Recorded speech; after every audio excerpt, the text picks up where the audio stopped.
Bonjour à toutes et à tous, bienvenue dans cette nouvelle édition du Minimag de la lettre de l'acheteur en partenariat avec place-de-la-bourse.fr, le bimensuel dédié au monde agricole et aux matières premières agricoles. Au programme, cette semaine, nous ferons tout d'abord un tour de l'actualité de ces 15 derniers jours, puis nous vous rediffuserons l'interview d'Arthur Portier, Arthur qui est Commodities Analyst chez Agritel et avec qui nous reviendrons sur les faits marquants de la saison 2022 et les facteurs clés de la saison 2023. Puis nous serons en duplex avec Mathieu Driol, Mathieu qui est senior analyste chez Day by Day, qui reviendra pour nous et qui nous présentera sa rubrique la commo du jour. Voilà, donc en ouverture de ce mini-mag, je vous propose d'aborder l'actualité du monde agricole via des articles qui sont puisés sur le site internet lalettre-de-l'acheteur.com. Et on part en Indonésie où les exportations d'huile de palme ont chuté de 8,5% l'an dernier en raison d'un environnement réglementaire instable et d'une production atone qui devrait se poursuivre cette année, a déclaré mercredi dernier l'association indonésienne de l'huile de palme. Dans le détail des chiffres, maintenant, le premier producteur mondial d'huile de palme a exporté 30,8 millions de tonnes de produits à base d'huile de palme en 2022 contre 33,7 millions de tonnes un an plus tôt. Les explications sont simples. Pour contrôler la flambée des prix de l'huile de cuisson domestique l'année dernière, le gouvernement a mis en œuvre divers changements dans sa politique commerciale à l'international, y compris une interdiction d'exportation de 3 semaines à compter de fin avril dernier. Alors que les cultures de maïs du sud des États-Unis et de l'Argentine sont frappées de plein fouet par la sécheresse causée par le phénomène météorologique La Niña, les météorologues estiment désormais que la fin de ce phénomène climatique est proche. Et même si cela semble trop tard pour le blé, le maïs, le soja, les blés d'hiver américains devraient eux pouvoir bénéficier de ce changement climatique. En effet, le retour des pluies favorables au maïs a redonné un peu d'espoir ces derniers jours aux agriculteurs. Le manque d'eau qui affecte plus de la moitié des territoires américains et argentins et qui dure depuis 3 hivers a privé ces régions de récoltes abondantes. La Niña devrait prendre ses quartiers d'été vers mars selon l'Organisation météorologique mondiale avant d'être suivie par une période neutre, un changement de modèle météo qui peut redistribuer les cartes selon les experts. Enfin, en France, après la décision de la Cour européenne de justice d'interdire l'usage des néonicotinoïdes en traitement de semences, sans dérogation possible et avec effet immédiat, c'est toute la filière du sucre qui se retrouve le bec dans l'eau. Petit retour en arrière pour bien comprendre la situation, puisqu'elle est assez complexe. En effet, depuis 2018, les autorités sanitaires françaises ont interdit l'usage de 5 néonicotinoïdes. Or, la même année, l'Union européenne en avait proscrit l'usage de 3, mais avait prévu des dérogations. Et en 2020, frappé par une épidémie de jaunisse, le plan de soutien du gouvernement français à la filière betteravière prévoyait une dérogation à l'usage des néonicotinoïdes pour une durée maximum de 3 ans et renouvelable tous les ans. Mais fin 2022, le ministre de l'Agriculture, Marc Fesneau, s'est dit favorable à la reconduction de ces dérogations, mais Bruxelles a sifflé la fin du match le 19 janvier dernier en précisant que les États membres ne peuvent déroger aux interdictions expresses de mise sur le marché et d'utilisation de semences traitées à l'aide de produits phytopharmaceutiques contenant des néonicotinoïdes. Émus par cette décision, syndicats et représentants de la profession appellent à la mobilisation de tous les acteurs de la filière et de l'État français pour trouver des solutions rapides et efficaces. Comme convenu, dans un instant, nous vous rediffusons une interview d'Arthur Portier, Arthur qui est Commodities Analyst chez Agritel et qui va revenir notamment pour vous sur les perspectives de la saison 2023. Vous verrez une saison 2023 qui va être marquée par un nouveau paradigme de base sur les marchés agricoles. À tout de suite sur TV Finance.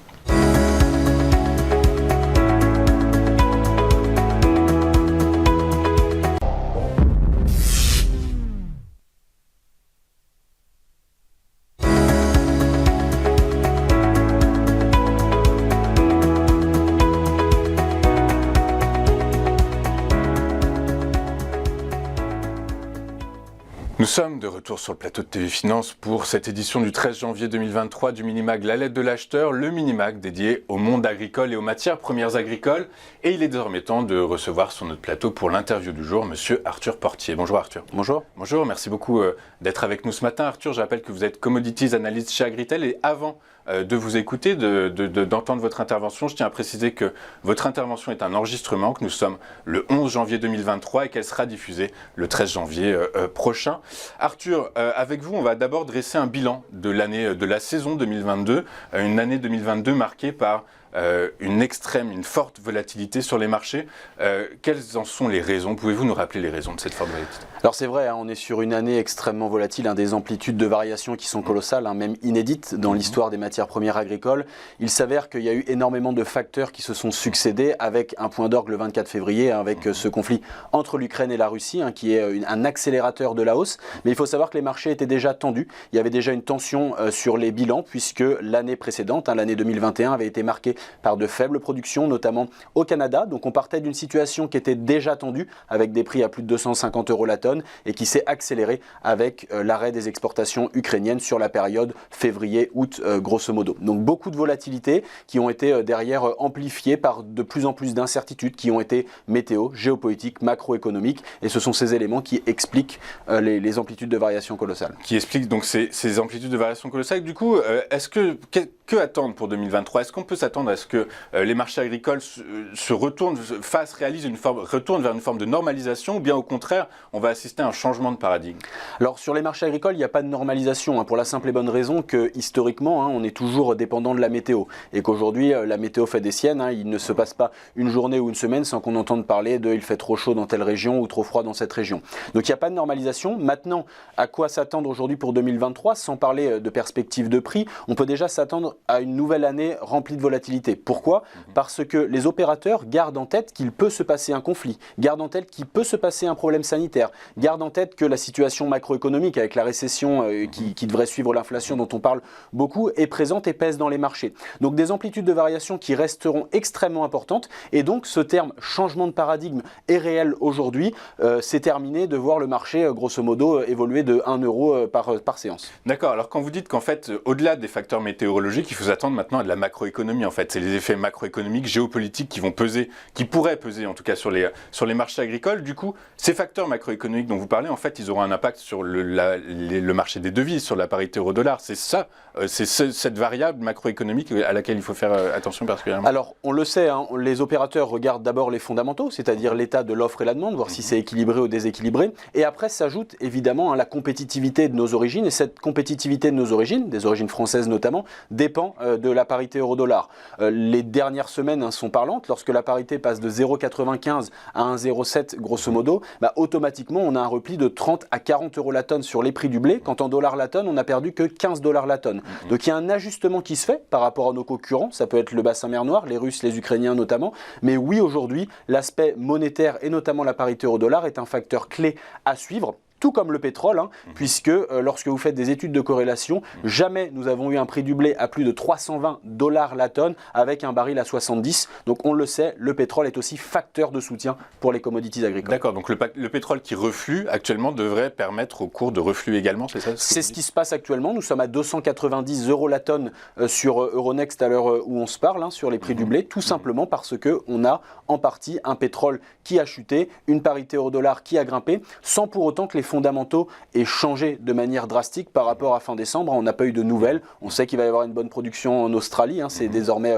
acté. On sait que la Russie a fait une très bonne production cette année, mais il n'y a pas eu de nouveaux éléments en ce début janvier. Le blizzard aux États-Unis, c'est pas un nouvel élément qu'il faut prendre en compte? C'est un élément qu'il faut prendre en compte, mais une nouvelle fois, lorsque l'on regarde les différents éléments qui peuvent faire varier les marchés des matières premières agricoles, il est toujours bon de prioriser certains plutôt que d'autres. Aujourd'hui, les opérateurs sont très intéressés sur la partie économique et, on va dire, stressés par rapport à ça.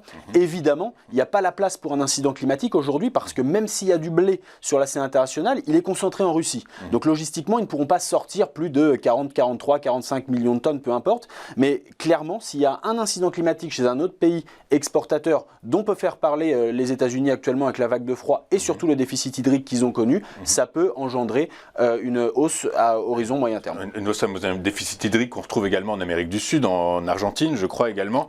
Tout ça sont des facteurs qu'il faudra avoir à l'œil, comme la Chine qui s'ouvre actuellement, qui tente de s'ouvrir en tout cas. Du coup, c'est un facteur qui pourrait peser sur les marchés agricoles. Alors la Chine en 2019-2020 a explosé en termes d'achat. On le sait, ils ont fait des stocks stratégiques pour pallier les problèmes logistiques qu'il pouvait y avoir par rapport au Covid. Donc ça a entraîné une forte hausse des marchés et déséquilibré d'ailleurs tous les marchés. Le fret également, qui avait fortement bondi à cette période. Il s'avère que la crise sanitaire que connaisse la Chine actuellement a un impact majeur sur les marchés. On a une réduction des importations, notamment de la part de maïs en provenance des États-Unis. Donc ça a pesé sur les marchés. Le fait que le gouvernement ait changé son fusil d'épaule et mis de côté la politique zéro Covid pour s'ouvrir, à court terme, c'est problématique puisque les Chinois aujourd'hui ont du mal à retrouver vie courante. On le voit, il y a des contaminations extrêmement importantes. Maintenant, les opérateurs sont optimistes sur le moyen terme, à savoir dès lors que l'immunité collective peut-être sera atteinte et que la vie reprendra, alors la Chine pourrait reconsommer. Et ça sera un point clé à surveiller au premier trimestre 2023. On va passer de la Chine à la France et à l'Europe, on va dire au bassin, au sud-Europe, qui fait face à une crise sanitaire, mais une crise sanitaire animale, la grippe aviaire. Est-ce que le fait d'abattre par millions toutes ces volailles a un impact sur le cours, notamment du maïs éventuellement ? Ça a un impact significatif. Lorsque vous regardez la consommation des fabricants d'aliments du bétail en termes de céréales, donc principalement orge, blé et maïs, on est sur des niveaux historiquement faibles. S'ajoute à cette crise sanitaire du point de vue élevage, une crise économique et principalement une crise liée à l'énergie, qui de ce fait, certains meuniers ont consommé également moins de blé. Donc si les exportations françaises hors Union européenne ont été relativement dynamiques sur le début de campagne, là sur les mois de juillet à décembre 2022, on s'aperçoit qu'au niveau européen, la consommation est un petit peu en berne en raison de ces crises que l'on connaît. Alors on parle de crise sanitaire, humaine, animale. Il y a aussi un autre facteur, il y a une autre crise actuellement, c'est la crise énergétique qui impacte de plein fouet toutes les TPE, PME françaises, du coup, et même, on va dire, européennes. Du coup, est-ce qu'il faut s'attendre ? On s'attend à ce qu'elles perdurent encore, malgré les aides gouvernementales, les aides étatiques. Ça va avoir un impact sur l'évolution du marché agricole ? Alors, sur la crise énergétique, il y a deux points. Sur la partie consommation de matières premières agricoles, c'est un fait, on le voit, on a une certaine baisse qui peut opérer dans certains secteurs. Je vous évoquais les meuniers. Alors, il y a différentes tailles, évidemment, de meuniers, mais lorsqu'on regarde les chiffres officiels publiés, on a, par exemple, sur les mois de novembre-décembre, une baisse de la consommation de blé chez les meuniers, liée en partie à cette crise énergétique. Le deuxième point, ça va être sur les agriculteurs, qui eux aussi sont chefs d'entreprise. Et la crise énergétique a eu un impact significatif sur les coûts de production, que ce soit pour les frais de séchage pour le maïs, mais surtout sur la partie engrais, puisqu'il faut du gaz pour produire de la solution azotée. Donc la hausse qu'il y a eu sur les prix du gaz a entraîné une forte hausse des des engrais et des intrants en général. Et automatiquement, le coût de production des producteurs a littéralement explosé cette année. Très clair. Vous avez évoqué des problèmes de fret, vous avez dit également que la Russie avait stocké énormément de blé. Du coup, si ce blé doit être exporté, il faut que les routes soient ouvertes. Or, aujourd'hui, on a bien conscience que la guerre en Ukraine est un facteur plutôt qui pèse sur ces exportations. On en est où exactement de la guerre des conséquences de la guerre en Ukraine sur le marché agricole exactement ? Alors, l'Ukraine, sur la période février, mars, avril, en plein cœur du conflit, lorsque les ports étaient bloqués, ils exportaient moins d'1 million de tonnes tout grain par mois. C'est ce qui a expliqué la flambée des marchés, tout simplement parce que d'autres origines, type les origines françaises, ont dû prendre le relais pour nourrir aujourd'hui une partie de la population mondiale. Il s'avère qu'avec le corridor qui a été signé et les améliorations logistiques de la part de l'Ukraine, on est désormais à 5 millions de tonnes et plus mensuels. Donc on revient sur un rythme quasi similaire à ce que l'on avait en novembre-décembre 2021, c'est-à-dire avant le conflit. Donc ça, c'est une aubaine aujourd'hui pour les échanges au niveau international. Ça pèse aussi sur les cours et c'est ce qui explique que la prime de risque allouée au conflit aujourd'hui entre l'Ukraine et la Russie a fortement diminué. Les prix ne sont plus à 400 € la tonne comme lorsque la logistique était bloquée. On est sur du 290, donc on a fortement essoufflé. Fortement essoufflé. Donc vous avez déjà plus ou moins dressé un faisceau d'indicateurs, de variables qu'il faudra surveiller au cours de la saison 2023. Vous avez parlé de la Chine, vous avez parlé macroéconomie, vous avez parlé géopolitique. Est-ce qu'il y a d'autres facteurs qu'il va falloir surveiller ? Alors tous les facteurs sont évidemment importants à surveiller aujourd'hui et ils sont nombreux comme je vous l'évoquais. Même si la crise sanitaire humaine avec le coronavirus semble être un petit peu derrière nous, en tout cas le plein boom est derrière nous, les opérateurs garderont en tête que ça peut arriver. Et le fait qu'ils gardent en tête que ça peut arriver, ils prendront des positions de manière plus freinée sur les marchés. Donc ça aura des incidences. On a cette partie sanitaire humaine, cette partie sanitaire animale, la macroéconomie on en a parlé, l'aspect climatique qui restera toujours sur les marchés agricoles extrêmement important. Mais très difficile à prévoir prévoir. Très difficile à prévoir, et c'est pour ça qu'aujourd'hui on parle d'une volatilité accrue, parce que énormément d'incertitudes, et que ces incertitudes elles sont multiples. Avant elles étaient météo, maintenant elles sont sanitaires, elles sont réglementaires, elles sont macroéconomiques, donc oui, elles sont aussi géopolitiques, et ça va dans un sens comme dans l'autre. On a un rapprochement actuellement par exemple entre l'Australie et la Chine, qui était en froid, notamment sur les exportations d'orge. Il s'avère que si demain les Chinois et les Australiens repartent sur des flux d'orge, ça va pénaliser les exportations françaises d'orge, et ça, c'est pleinement de la géopolitique et des accords internationaux. Il y a d'autres indicateurs, il y a d'autres rapprochements géopolitiques là, que vous avez en tête, dont vous pouvez nous parler. Il y a des situations que vous avez isolées. Alors, il y en a plein, encore une fois. Il y en a qui sont plutôt attendus. Je vous parlais de la Chine et de l'Australie. Évidemment, il y en a surtout un tas d'autres qui sont un petit peu laissés de côté. Lorsque l'on parle de l'Ukraine et la Russie, qui pouvaient imaginer évidemment qu'on allait être sur cette situation-là. Donc, il faut rester extrêmement humble lorsque l'on parle de géopolitique, tout simplement parce que cette humilité aujourd'hui nous a prouvé par le passé qu'il pouvait se passer beaucoup de choses qui n'étaient, encore une fois, pas envisagées. D'où l'idée de dresser différents scénarios, d'où l'idée d'avoir un cadre de gestion dans les achats et dans les ventes, et d'où l'idée de suivre évidemment de très près le marché parce que ça va très vite. Et d'où l'idée donc d'être client chez Agritel, puisque vous délivrez de nombreux scénarios tout autour de cette situation, donc on peut caractériser pour 2023 encore volatile et fragile. Absolument. Ok, très clair. Merci beaucoup d'avoir été avec nous Arthur. Arthur Portier, Commodities Analyst chez Agritel. Je vous rappelle encore que c'est une interview qui a été enregistrée le 11 janvier. On marque une pause et juste après, eh bien, ce sera l'heure de retrouver Mathieu Driol et sa commo du jour. A tout de suite sur Téléfinance.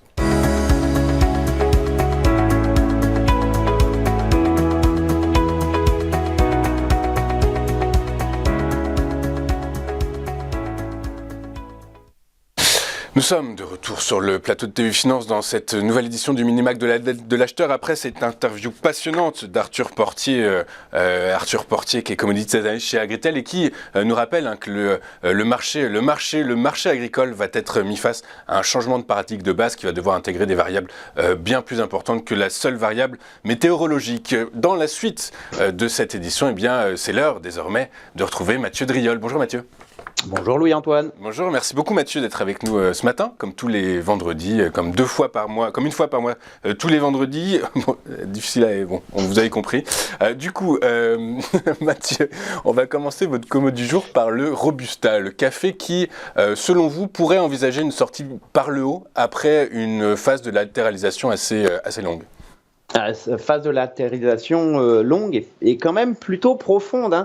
Si on prend un tout petit peu de recul avec cette phase de retournement que le Café Robusta a mis quelques années à construire entre 2019 et 2021, avec cette très forte accélération haussière qui avait mené les cours fin d'année 2021 sur la résistance majeure à 2384. Après, cette résistance majeure a provoqué une longue phase de correction en 3 temps. Premier temps qui a permis un retour sur 1914, une phase de reprise très dynamique, quasiment en retour sur les sommets, et puis une correction tout aussi dynamique que la phase de hausse qui a provoqué un retour sur le niveau à 1787. Ce niveau-là est un niveau fort. C'était le sommet, vous le voyez, en 2018, c'était devenu support lors de l'accélération haussière qui avait mené les cours sur les sommets. C'est un niveau qui est renforcé par le ratio de 50% de retracement. 50% de retracement, ça voudrait dire qu'on a monté de 100, qu'on a baissé de 50. C'est un ratio très classique en analyse. Cela indique tout simplement, notamment lorsqu'on a une réaction haussière sur ce soutien, eh bien que les acheteurs ont éprouvé un besoin de respirer, de reprendre un peu de temps avant de revenir sur le marché. Et avec la petite figure en double creux réalisé sur le support majeur, eh bien on a un premier signe de force qui nous relance dans la tendance haussière.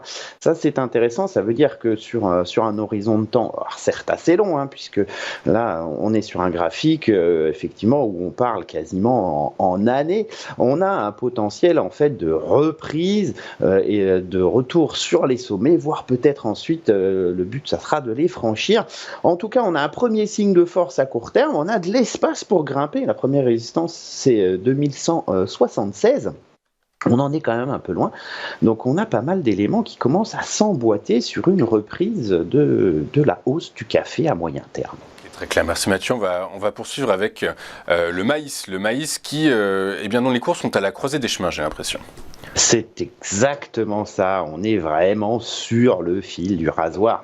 Un petit peu la même histoire avec cette impulsion, une phase de correction très puissante, un ratio de 50% de retracement et un niveau de support majeur à 275 qui est visible graphiquement même par le profane. Vous voyez ce sommet au cours de l'année 2021 qui est redevenu support dans la phase de correction et qu'on revient chercher encore une fois après une tentative haussière assez nette. Les cours sont donc au contact de ce niveau. Si on conserve cette lecture haussière, ce niveau doit faire revenir les acheteurs sur le marché. Alors on peut accepter une petite mèche en dessous, un peu de volatilité, que ça prenne un peu de temps, mais on doit à terme repartir de l'avant. Si par malheur on ne réagissait pas sur ce soutien, cela signifierait que les acheteurs sont un peu moins présents. Et donc le risque, ça serait effectivement de voir toute la construction haussière démarrée depuis 2020, d'une certaine façon, un peu s'arrêter. À ce titre, on a un signal clair de redémarrage de la tendance si on franchit le dernier sommet descendant. Ici, c'est 298 qui nous intéresse. Donc, on doit attendre une réaction haussière rapide. Elle doit survenir cette semaine, la semaine prochaine sur 275. Et on doit franchir 298 pour réactiver, là aussi, un retour sur les sommets entre 358 et 375. Ok, très clair. Écoutez, merci beaucoup Mathieu pour toutes ces précisions, pour ces analyses. Je rappelle que vous êtes senior analyste chez DayByDay.